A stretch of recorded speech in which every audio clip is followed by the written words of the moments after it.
маҳбубтарин ғазалсаро ва чеҳраи пурифтихоре бо мақоми ҷаҳонӣ. Бузургдошт аз 700-солагии Ҳофизи Шерозӣ дар қароргоҳи ЮНЕСКО дар шаҳри Парижи, Фаронса, аз намоиши байналмилалӣ асарҳо, дастхатҳо, мусаввараҳои иннобиғаи олами назм ва ҳунари дастии ҳунармандони тоҷик оғоз гардид. Дар намоиши байналмилалӣ, ки дар яке аз толорҳои қароргоҳи ЮНЕСКО доир гардид, президенти конфронси генералии ЮНЕСКО Симона Мирела Микелеска, вазири фарҳанги ҷумҳурии Тоҷикистон, раиси анҷумани рӯдакӣ дар Фаронса ва муҳаққиқону ҳофизшиносон аз саросари ҷаҳон иштирок ва суханронӣ намуданд. Нашрҳои комил, баргузидаҳои ғазалиёт, осҳори пажӯҳишӣ ва поённомаҳои рисолаҳои илмии дифоъшуда роҷеъ ба шеъру андешаи Ҳофиз, ки ҳамагӣ ҳузури мунаввари ӯро дар муҳити илму фарҳанги тоҷикон муаррифӣ мекунад, дар ин намоишгоҳ ҷой дода шуда буд. Ҳамчунин дар ин намоишгоҳ падидаҳои ҳунармандӣ ва осори маҳфуз аз замони зиндагонии шоир ва дигар осори ҳунарии тоҷикӣ ба монанди намунаҳои санъати гулдӯзӣ ва миниатюраҳо маҳсули рассоми шинохтаи тоҷик Камолзода Олим Аъзам таҳти унвони «Илҳом аз Ҳофиз» манзури тамошобинон карда шуд. дуруд. номи ман Симона Мирела Микелеска, президенти конфронси генералии ЮНЕСКО мебошам. пас аз иштирок дар чорабиниҳои имрӯза, ман мехостам оиди ду масъала фикру андешаҳои худро баён кунам. Якум ин ки имрӯз дар ЮНЕСКО ситораи дурахшон ин ҷумҳурии Тоҷикистон буд. Тоҷикистон як кишвари хеле фаъол ва пешсаф дар пешбурди ҳалли масъалаҳои обу иқлим ва пиряхҳо мебошад. Ташаббусҳои роҳбарияти олии шумо шоистаи таҳсин мебошад. масъалаи дигар ин намоишгоҳи имрӯза мебошад, ки он татбиқгари арзишҳои ЮНЕСКО мебошанд.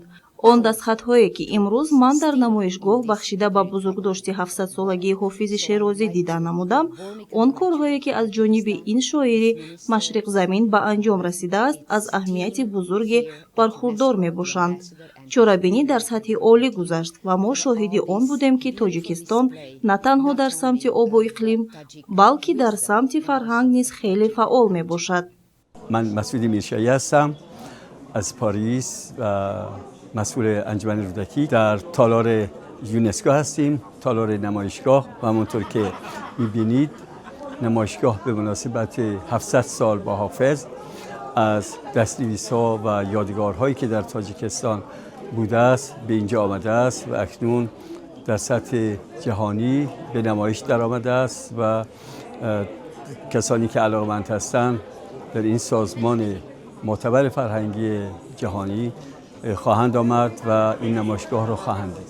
اهمیت حافظ برای تمام دوستان ادبیات و حرفان و اینا خیلی خیلی بزرگ است، کلان است و در طول این روز جلسه چندین نکته مهم برای عمیق کردن موضوع چیز مفهوم شعر حافظ و شناسایی اون شخصیت مهم که مثل بیدل از بزرگترین شعرهای دنیا می башад. Меня зовут Надежда Здравкова из Болгарии. Я очень рада, что меня пригласили участвовать на очень красивом и важном и хорошем мероприятии для Таджикистана сегодня в Париже, в головном офисе ЮНЕСКО.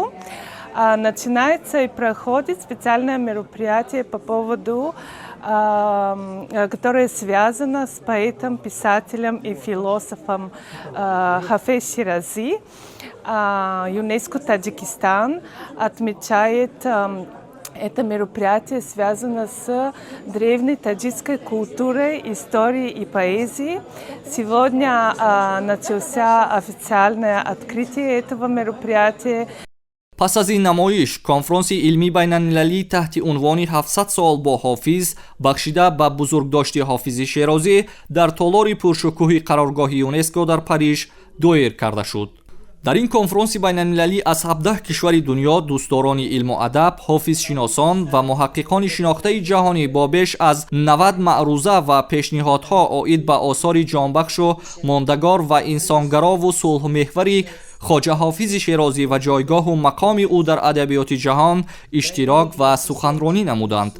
جریان کنفرانس بزرگداشت شاعری توانمند تاجیک و فارس حافظ شیرازی را زیاده از 600,000 نفر در تمام جهان طریق پخش مستقیم که در سامانه رسمی یونسکو راه اندازی گردیده بود دیدن نمودند. دانشمندان ضمن معروضه‌های علمی خویش تاکید داشتند که حافظ نه تنها شاعر یک ملت بلکه سرمایه گرانبها برای تمام بشر است. او با اشعار عمیق، اندیشه‌ورز و الهام بخش خود نه تنها دلهای مردم پارسی زبان را تسخیر کرده بلکه قلب‌های میلیون‌ها انسان را در اقصای نقاط جهان نیز به خود جلب نموده است. غزلیات او آینه تمام نمای فرهنگی، عرفانی، اخلاقی و فلسفی مشرق زمین است و همچنین مورد توجه پژوهشگران و دوستداران ادبیات قرار دارد. گفته شد که در جمهوری تاجیکستان حافظ از دیر باز تا امروز مورد احترام و عشق خاص مردم ما قرار دارد. آثار اون نه تنها در نظام تعلیم و تربیت بلکه در زندگی روزمره، آیین‌ها و فرهنگ شفاهی مردم ما جایگاه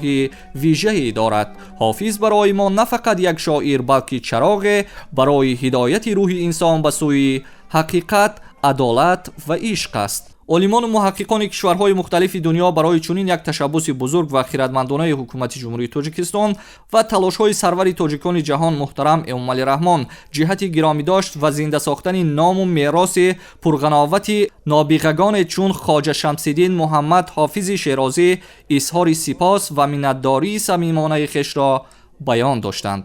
در طول تاریخ ملت تمدن‌آفر و تاریخ و فرهنگ سالار تاجیک به جهانیان در قطار تاریخ و فرهنگی به همتای خود همچنین فرزندان فرزانه را اهدا کرده است. باید تذکر داد که با ابتکار پیشوای معظم ملت جناب عالی محترم امام علی رحمان تجلیل 700 سالگی یکی از نابغه‌های جهانی زبان و ادبیات ملت تاجیک حافظ شیرازی امروز در شکل جهانی تجلیل گشته ایستاده است.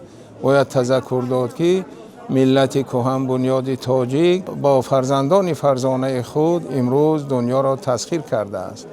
واقعا آثار گرانبها بی‌شبیه و ارزشمند حافظ شیرازی بعد از سپری شدن بیش از 700 سال هنوز اهمیت و قدر و قیمت خود را گم نکرده است، بلکه برعکس امروز بیش از هر وقت در عالم نفوذ و آبرو دارد و پیشگام جامعه می باشد که باعث سرفرازی و افتخار ما وارثان اوست.